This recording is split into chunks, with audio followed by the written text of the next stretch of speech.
نو ته حیران یې چې دا نقش و نگار والا خشته بوت دا دومره غټ بوت او دا لاس دې کې د بره یو غټ کاڼی راپرېږي د دې بوت په سر باندې د اسمان نه یو کاڼی راغی دا بوت او چې د دې بوت دا سر یې ټینګ وو نو دې پیرۍ راته ختم جوړ هغه سره سپین تانبه پیتل اوسپنه ټول ویلې شو یو وجود ته جوړ شو مخکې خو سره ځان له سپین زر ځان له پیتل تانبه ځان له وه اوس ټول ګډوډ شو هر څه ګډوډ شو او هغه کاڼې غټې د بوت هغه ځای د اسمان د ځمکې پورې هغه کاڼې نه وي وایي په دې سوچ کې وي چې راویښ شو خوب مې تا ما چې څه وي دقسې دې لیدلې وایي دقه ټکې دي الله اوس مهرباني وکړه ما دې صادق کړه وایي څه فرق خو نشته چې ما درته څه وویل د دې خوب تا چې څه لیدلی دی وایي چې ما سپین لیدې پوره ټک په ټک چې راته دقسې خوب دی ایر و رایات وکړه خو دې تعبیر راته اوس به ته وایې چې یاره د غیب علم خو ما سوا د الله نه بل شی نو دا دانیال علیه السلام د دې خوب نه نو پیغمبر ته هم ونیسته دا په طریقه د معجزې و د خدای پاک بعضې چې ټوخی بعضې ورته نه ښایي لکه زه به د هغې مثال درکړم معجزه څه ته وایي حضور پاک مبارک دا معجزه وه چې په خوراک کې به برکت پیدا کړي د دریو کسانو خوراک کله 300 کسانو هم خوړلی دونه برکت ته وکړي لیکن کله کله اور ورځې نار دی او په خېټه کاڼي کوي معجزه د انسان د پیغمبر په اختیار کې نه هغه د الله په خوښه ده چې الله کله وغواړي نو معجزه ښکاره کړي او چې الله کله نه غواړي نو نه ښکاره کوي کله اور ورځې نار دی ډوډۍ نشته او کله د 2 کسانو د 3 کسانو د یو جامپیو نه 300 کسان مړېږي نو معجزه د پیغمبر په اختیار کې نه د چا په اختیار کې الله چې الله کله وغواړي صادره کړي چې ویې نه غواړي نه صادره او علم د عالم په خپل اختیار کې لکه مثلا زما د سیکلو د پنچر د جوړولو علم دی نو د شپې هم پنچر لګولی شم او د ورځې هم لګولی شم او سهار هم لګولی شم او ماښام هم لګولی شم هغه زما چې تر څو مې لاس ټیکي نو دا علم زما شته نو دا پیغمبر که دا خبر ورکه نو دا د معجزې په بنیاد پیغمبر له خو معجزې الله ورته زړه کې واچول هغه خبرې ورکه دا معجزه ده داسې نبی کریم صلی الله علیه وسلم ډېرې پیشنګویۍ ورکړې دي سبا به داسې کېږي بلوز به داسې کېږي خو د معجزې په بنیاد کله چې خدای وغواړي نو دا خبر ورکړي کله چې خدای ونه غواړي نو نه یې ورکوي بیبي عایشه صدیقه رضی الله عنها په یو سفر کې و د حضور پاک سره او د هغې نامیل رک شو خلک ورپسې ګرځېدل امیل نه پیدا کېده د مانځه وخت شو اوبه نشته خلک رالل حضرت ابوبکر ته وی دا ګوره د عایشې ستا د لور د لاسه خلک په لوی مصیبت کې پراته دي دې امیل روک کړی دی او خلک اوس امیل پسې ګرځي او نبي علیه السلام د هغې په طلب کې صحابه ګرځئ او اوبه نشته اوس به څه کېږي نو ابوبکر راغی عایشه صدیقه به دې ځای کې واله او نبي علیه السلام د هغې په پتون سر یې ودو او وی زړقېدی نه شم کړقم خو نبي علیه السلام راویښېږي وی تا ستا د لاسه خلک ایثار دي اوبه نشته نو بیا خو خدای د تیمم آیت نازل کړ چې اوبه نه تیمم به وهې لیکن امیل پسې ګرځېدل امیل نشته چې اوښې پاس او د اوښ لاندې امیل پروت نبی علیه السلام ته پته نه لګېده چې د اوښ لاندې امیل پروت دی خلک ورپسې ګرځئ ولې دغې وخت کې خدای پاک ورته دا علم ورنکړه بل وخت کې وله خدای دا علم ورکوي نو کله چې وغواړي الله نبی علیه السلام ته لکونو اربونو څیزونو علمونه ورکړي د مستقبل د رستو زمانې خدا د معجزې په بنیاد معجزه د الله په اختیار کې چې وغواړي خبر ورکړي چې ونه غواړي نو خبر نه ورکوي او که د غیب علم نو بیا خو په هر څه به خبردار و هر وخت کې به خبردار نو دانیال علیه السلام چې ورته کله دا خوب بیان که بادشاه بخت نصر پوه شو خو دا خو واقعي پوه سړی دی زما خوب وی شابه تعبیر یې راته ووایه وی دا تا چې کوم بوت ولیده دا د دنیا قومونه دي د بوت په شکل تا ته خدای پاک وښود دا سر د سرو زرو سر چې تا د بوت ولید دا ستا عراقي قوم دی په هغه زمانه کې د عراق قوم ډېر متمدن دا ستا قوم دی او نن په ټوله دنیا کې ستا د سر حیثیت دی ستا قوم د سر حیثیت دی لکه امریکا چې نن د سر حیثیت لري سپر طاقت یې ته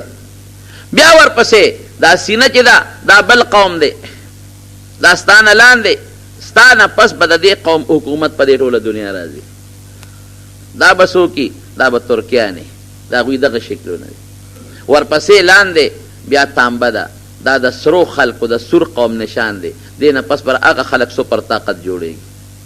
دا غي بادشاہي برازي او بیا لاندې پتونان د پیتلو دي زیړ قوم چې کم مخونه زیړ دي په دنیا کې دا غي حکومت برازي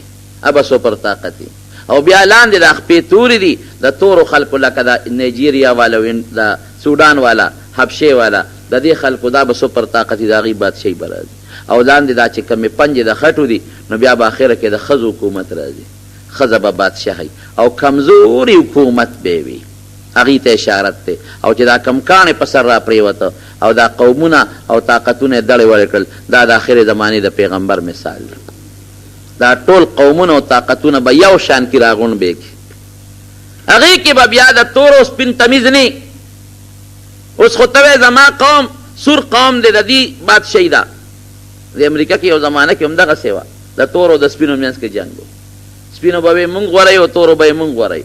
اوس هم د قومیت په بنیاد یو قوم وي زما قوم او بل وي زما قوم دا قومیت صرف د معرفت دپاره دی نو نبی علیه السلام مبارک مثال د کاڼي دی چې راشي د دنیا دا ټول قومونه او دا تهذیبونه دا به ختم کی دا به یو شان شي او د دې بت په ځای به د نبی علیه السلام دا سلطنت او د هغوی حکومت او د هغوی خلافت او دور دنیا به ډکه کړي دا یې د خوب مثال همدقسې وشو نبی کریم صلی الله علیه وسلم چې خدای پاک دنیا ته راولېږه نو ټول قومیت او د قوم فخرونه دی ختم کړل اعلان یې وکړه د عرفات په میدان کې وی خبردار ای خلکا وی د قومیت او د مال دولت په بنیاد لویي دا نن زما د خپو لاندې پرته ده که فضیلت حاصل ته انسان ته نو په تقوا او په پرهیزګارۍ حاصل لا فخر لعربي على لا فضل لعربي على عجمي ولا لعجمي على عربي ولا لأبيض على أسود ولا لأسود على أبيض إلا بالتقوى دا عربي په عجمي او دا عجمي په عربي ایس فضیلت نشته دا تور په سپین او د سپین په تور ایس فضیلت نشته که فضیلت او بهتري د هغه په تقوا ده چې څوک د الله نه زیات پرهیز کوي یریږي او په ده په زړه کې تقوا پرته ده د خدای په نزد د لویې درجې خاوند دی بلال حبشي دی ولې تک تور دی درنګ تور او د نبی کریم صلی الله علیه وسلم فرمایي وی چې کلم زه جنت ته تللی یم کلما لفظ دی ګورې په حدیث کې نو ما بلال ستا د پیزار قدم خپل ځان نه مخکې اورېدلی دی ګردي په ځمکه او د پیزار قدم یې د نبی علیه السلام نه مخکې روان دی زموږ د طالبان دلته سوال کوي وی دی خو خادم دی خادم خو وروستو روان دی دا د نبی علیه السلام نه هم دی مخکې شو چې اواز مخکې د پیزار اورېدلی کېږي وی نه خادمان دوه قسمه یو هغې چې هغه د بادشاه نه مخکې روان دي لار ورته برابروي میدان ورته صفا کوي دا هغه خادم دی نو خدای څونه بهتري وله ورکړه د حضور پاک مؤذن او بانګ ویونکي او یو ځل ورته نبي علیه السلام فرمایي مسکي او خندل به یې ورسره خوشطبي به یې کوله صحابو سره یې خوشطبیتۍ کړې وی بلال ستا د جنت ښځه ما لیدله حضرت صاحب څنګه دې لیدې ده وی یو جنت کې روان وم یو اعلی محل و دا محل په خوا کې یو خشته وله وه او په هغې یو ښځې او دس مخ اینځه نو چې په مخ به اوبه واچولې نو هغه به اوبه به په واپس داسې پرېوتې لکه د ملغلرې چې لاندې غورځېږي نو ما د جبریل علیه السلام نه تپوس وکړو چې دا محل د چا دی او دا ښځه څوک ده نو هغه جبریل علیه السلام یې پخپله ترې تپوس وکړه نو ما د هغې نه تپوس وکړو چې دا محل د چا دی او ته څوک یې وایي دا ستا یو امتي دی بلال ابن رباح حضرت بلال دا د هغه محل دی او ته څوک یې وایي زه هم د هغه په انتظار شپې ورځې تېروم اړوم رالم دغه رنګ حضرت عمر فاروق رضی الله عنه محل هم لیدلی دی هغه ته مې ستا محل مې هم لیدلی دی او زړه مې وشو عمره چې ستا دې محل ته ورننوځم خو بیا ستا غیرت را مخکې ته ډېر غیرتي هسې نه غوسه دله در نه شي حضرت عمر اجعل الابکا غارو یا رسول الله زه په تا غیرت کوم چې ته ورننوتې وې خو زما دپاره به دا ډېر لوی فخر او برکت نو ابو لهب تک سپین خشته ښکلی ابو جهل د قوم سردار عتبه امیه د قوم سرداران تقوا پکې نشته ایمان پکې نشته جهنم خشاک او بلال تک تور صہیب او دارنګې دا سلمان او دا خباب دا غلامانو لیکن تقوا پکې ده نو د جنت سرداران دي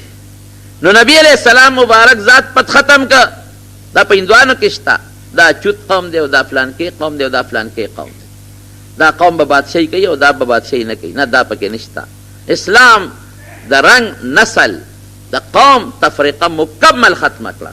که فرق دی او بهتری ده هغه په ایمان په اسلام او په تقوا باندې. نو جناب دا وی د نبی علیہ السلام مثال شو. نو بخت نصر څه چلو؟ بخت نصر هغه ته وایا اوس به داسې مهرباني به وکړې چې ته به زما وزیرې. دانیال علیه السلام ته تاله خو خدای ډېره پوهه درکړې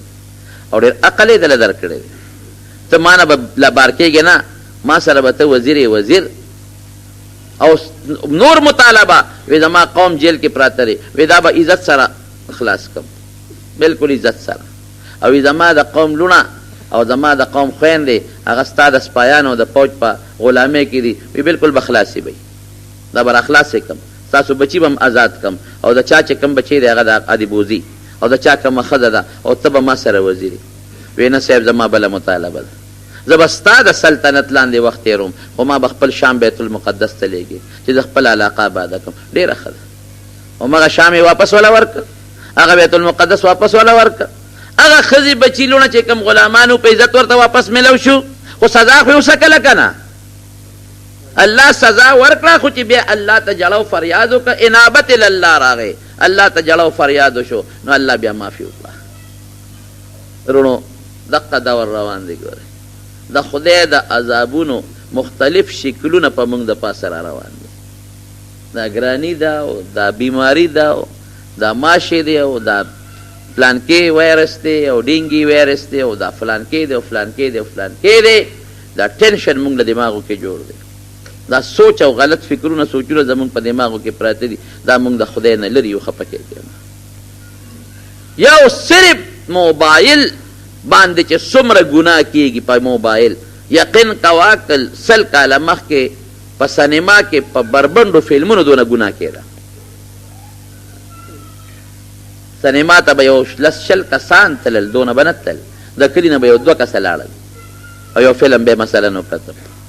سینما کې به یو 500 کسان ناستو، فلم به وکتل. لږ کسان به تل، بېدینه کسان به هر سړی به نه ته. او راشه نن وګوره موبایل کې یو کارډ واچوي، څه ورته وایي هغه شي ته میموري کارډ، پکې ور واچوي او په سبونو بربند فلمونه در سره په بلستن کې پراته دي. بچي نه ته خبرې سره په بلستن کې پټ کړی، ته خو وایې زه مودیم او بچی مې موده دی او هغه بربند فلمونه ګوري. ښځې ګوري، جنکۍ ګوري، هلکانې ګوري. نو په دې دومره لویه ګناه به د خدای غصه په جوش کې راځي که به نه راځي؟ موږ وایو ګراني شوه، بجلي نشته او بیماری شو، کینسر شو، پلانکي بیماري، ورپسې نورې هم را روانې دي. د خدای نه موږ لرې یو که نه؟ یو موبایل باندې څومره ګورو، یو کمپیوټر. مهرباني وکړه د بچو د کمپیوټر هغه څیزونه وګوره چې کوم کې هغه څه ورته وایي محفوظ کوي، څه ورته وایي شی فولډر وګوره چې هغې کې هغه څه محفوظ کړي دي، څه پې ګوري. زما بچي انټرنیټ لګولی دی او زما بچي انټرنیټ لګولی دی او په هغې باندې د پلانکۍ یونیورسټۍ کتابونه ګوري، سټډي کوي. او زما بچی انټرنیټ لګولی دی او د پلانکۍ کالج او د پلانکي د دنیا پې ګوري او نوې تجربات پې کوي. تجربې مجربې نشته، دننه ځان خبر کا، څه پې ګوري. موږ ته خلک الوی که نه موږ خبرېږو، مولیان هر څه نه خبرېږي. دننه وګوره چې ستا بچي په کمپیوټر څه ګوري، تا ته په څه باندې کمپیوټر پته اخیستی دی او تا باندې انټرنیټ په څه بنیاد لګولی دی او کوي پې څه دننه. هغه شی وګوره که نه هغه لګوندی او اوس هلکان هم په الف لامو دي، هغې پکې هغه دغه نمبر یې خپلې ورکړي، د خبر شوی یم چې بل څوک یې ګوري نه، کوډ یې ورکړي. دا د جړا مقام دی. ای د پیغمبر امتیه، ای د ښکلي پیغمبر امتیه، ای د لوی الله د ښکلي خدای خشته بنده په کوم طرف روان دی؟ د خدای باغي شوې، د پیغمبر باغي شوې، د قرآن باغي شوې. دا دومره تکالیف چې زمونږ پیغمبر علیه السلام او صحابو تیرول دی، څه دې لپاره تیرول چې تا نه به دا مسلمان جوړېږي. هغه دوکه او ټګي په خپل ځای دا شی به نه جوړېږي. نن جنکۍ لکان ټول یو شان دی، په دوکانونو کې ځای بسای به یو شی وړو په 15 روپۍ ورکوه او د دنیا فلمونه درته اچوي او د دنیا بربنډتوب به پې ګورې. ته د خدای نه نه یېرېږې، د خدای د قهر نه ته بلکل نه یېرېږې. دا سیلاب نه دې عبرت وانه غېسته، زلزلې نه دې عبرت وانه غېسته، دې ګرانو نه دې عبرت وانه غېسته. مولا درته خبرې کوي در باندې بوج دی، تبلیغ والا غریبانان درته لګیا دی در باندې بوج دی. خدای له دلته کې بلی مړه هر وخت لګیا دي صاحب اړې را غوږونه را ستړی کړل دغه شی چې د وخت نیولې دی په هغې نه ستړی کېږي دا مونږ دق الهاکم التکاثر الله وایي دا خو دنیا سزا ده وی د مال ډیروالي د بچو ډیروالي غافله کړی حتی زرتم المقابر دنیا کې به هر څه تېر شي خو مقبرې له به ځای که به نه ځای قبرونو ملاقات به وکړي نو بیا به هلته سي کلا سوف تعلمون ثم کلا سوف تعلمون پوه به شی وایي نور تفصیل درته نه وایي خبر به شی کلا لو تعلمون علم اليقین لترون الجحیم دوزخ به راته ښکاره شي ثم لترونها عین الیقین ثم لتسألن یومئذ عن النعیم تپوس به درنه کېږي دا مال مې دې نه درکړی دا ځواني مې دې نه درکړې وه دا سترګې دې نه درکړې چې ته پې زناکارۍ ته ګورې دا غوږونه مې دې نه درکړې چې ته پې ډمتوب اورې دا خوله مې دې نه درکړې چې ته پې کنځل کې دا پې خدای څومره یاد کړه په دې سترګو دې الله ته او د الله کائناتو نه څونه عبرت واخیست او په دې غوږونو دې د خدای ذکر او د الله دین څومره واورېده هغه د بني اسرائیلو قصه ده حذو النعل بالنعل څنګه چې سپلی د سپلی برابر ده قصید د حضور پاک مبارک پیشنګویي ده چې که بني اسرائیلو کې مور سره چا علانیتن ښکاره زنا کړې وي زما امت کې به هغه خلک پیدا شي چې خپلې مور سره به دغسې کوي دا به کېږي خو خدای دې موږ د دې عذاب نه وساتي وروڼو بس یو خبره درته الله ته رجوع کوي زموږ خو زما خو وروڼه یې دومره محبت سره ما له راځئ مانځله د لرې لرې ځای نه نو زما پیرزونه ده چې تاسو ته ووایم ځکه رور چې ورته څنګه وایي یو دا مهرباني کوئ الله یاد ساتئ الله ذکر کوئ استغفار ډېر وایئ استغفر الله استغفر الله استغفر الله رسول الله صلی الله علیه وسلم فرمائی وی زه روزانه 100 کرت استغفار ویم او بل روایت کې راځي وی زه 100 نه زیات استغفار ویم روزانه نبی علیہ السلام فرمائی استغفار کې څوک وایي ما كان الله ليعذبهم وانت فيهم وما كان الله معذبهم وهم يستغفرون وی نبی علیہ السلام ته الله وی تر څو ته موجود یې په دې خلکو عذاب نه راولي دا عذاب د پاره ستا وجود دفاع ده او ستا نه پس چې دې استغفار وایي عذاب به پې نه راولم استغفار وایه استغفر الله الذي لا اله الا هو الحي القيوم واتوب الیه یا استغفر الله من كل ذنب واتوب الیه که دا نه وي استغفر الله استغفر الله استغفر دا یو ټکي خو درته یاد دی دا ډېر وایه دویم تلاوت د قرآن شریف کوئ ذکر و اذکار کوئ نیکانو خلقو سره عالمانو سره خپل تعلق پیدا کړئ او د دین په خبرو مه تنګېږئ که مقبره کې وي که په جنازه کې وي که په صلح کې وي که جمعه کې وي که اختر کې وي که تبلیغ والا حضرات چې څوک د دین خبره درته کوي غور سره اوره دا ووایه چې دا زما د خدای خبرې د انسان په ژبه چلېږي زما د پیغمبر خبرې د انسان په ژبه چلېږي زما د فایدې خبرې په هغې مه تنګېږه ګورې د خدای غضب له به دعوت ورکړي الله به ښه زما په خبره ته تنګېږي په قهر به شي درته خدای پاک الله ته انابت الله ته رجوع خدای یادول دا د عذاب تنبه ده په دې بدنه خدای عذاب تنبه رب العالمین دې موږ د عذابونو نه وساتي یا الله موږ د عذابونو نه وساتي خدای زموږ په زړه کې ستا طرف ته انابت او رجوع پیدا کړي